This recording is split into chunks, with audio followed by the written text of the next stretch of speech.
Bonjour et bienvenue dans votre premier module de ce programme.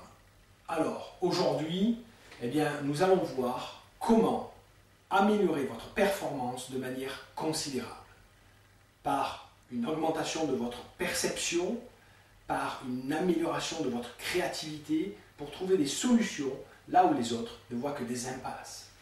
Surtout, pour faire avec un niveau d'intensité les actions que vous faites qui vont vous amener à une réussite bien au-delà de ce que vous espérez, de ce que vous pensez être capable de réussir. Alors, quel est ce point clé si précieux dans la réussite? Eh bien, c'est la concentration. En effet, le niveau d'intensité de votre concentration a un impact direct sur votre réussite.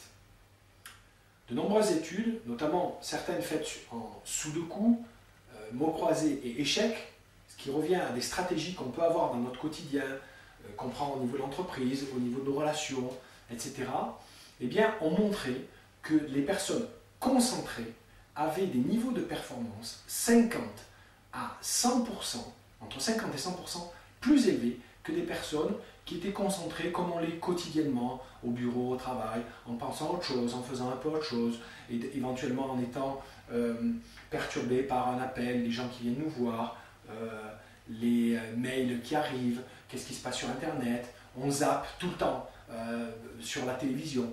Aujourd'hui, dans notre société, on est dans une société de zapping qui est vraiment aux antipodes de la concentration. Je me concentre à ce que je fais et je libère mon esprit de tout le reste. Parce que de toute façon, pendant que je fais ma comptabilité, c'est pas en passant à autre chose que je vais le régler. Par contre, ma comptabilité, je vais mettre 50 ou voire 2 fois plus de temps, 50% ou 2 fois plus de temps à faire les choses parce que je n'y suis pas concentré. D'accord ? Je suis avec un client, et forcément, si je suis pleinement concentré, je vais pouvoir saisir des opportunités, voir des choses que je n'aurais pas vues si je pensais à autre chose, si j'étais perturbé par autre chose. Donc, la concentration est vraiment un point clé de votre succès.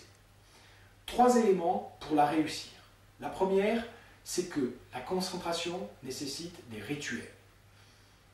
Dans les arts martiaux, avant de commencer, on se déshabille, on met son kimono, on va saluer, on fait tout un tas de rituels qui nous permettent d'être concentrés à ce qu'on fait et de se dégager du monde extérieur. Dans tous les sports, les grands sportifs ont des habitudes. Vous vous souvenez peut-être la pub de Zinedine Zidane, je commence par la chaussure gauche, puis la droite, puis le short, puis le maillot.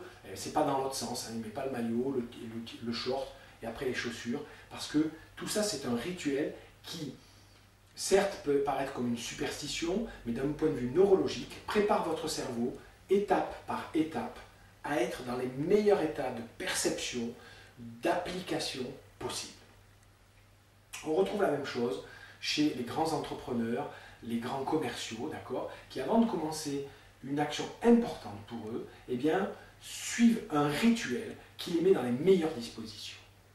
Alors, à vous, maintenant, d'accord, dans les exercices qui suivent, de trouver quelles sont les étapes que vous avez besoin de respecter pour être très performant avant d'aller au travail, avant d'aller à une réunion, un entretien avec un collaborateur, avec votre patron, avec un client, avant de rentrer à la maison pour être disponible pour vos enfants, pour votre femme. Tout ça a un impact sur même vos performances dans votre entreprise, d'accord ? Avant de commencer le sport, quel rituel je fais? Moi je trouve que pour commencer le sport, le plus difficile c'est de se mettre en tenue, d'accord? Mais si vous faites un rituel, peut-être de boire un petit coup, de discuter, de manger une grappe de raisin, quelque chose, et puis de vous mettre dans des fringues bien confortables ou jolies, c'est plus facile de le faire et hop, vous allez démarrer le sport plus facilement que si vous faites un autre enchaînement. Première étape, trouvez votre enchaînement qui va vous mettre dans un état de perception, de concentration optimale. La deuxième étape qui est très importante pour réussir à augmenter votre niveau de concentration, c'est de comprendre que la concentration c'est comme un muscle.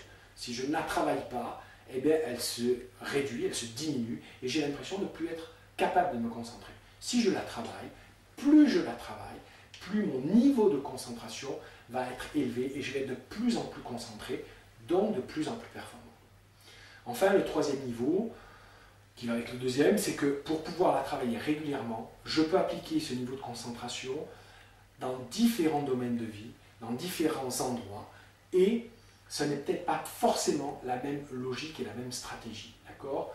Au bureau, eh bien, quel rangement je dois faire pour être concentré, quelle peut-être musique je dois mettre, quel environnement je dois créer, comment je peux respirer profondément ou me détendre avec des étirements, en regardant les photos de mes enfants, en m'occupant d'abord de mes fleurs, en classant les documents, en allant boire un café peut-être, ou peut-être pas, parce que peut-être en allant boire le café ou fumer la cigarette, ça me déconcentre. Observez toutes ces petites choses, d'accord, dans le quotidien qui vont permettre d'être disponible après à ce que vous faites et être beaucoup plus efficace. Certaines personnes peuvent être concentrées pendant 45 minutes, 1 heure, d'autres personnes 20 minutes.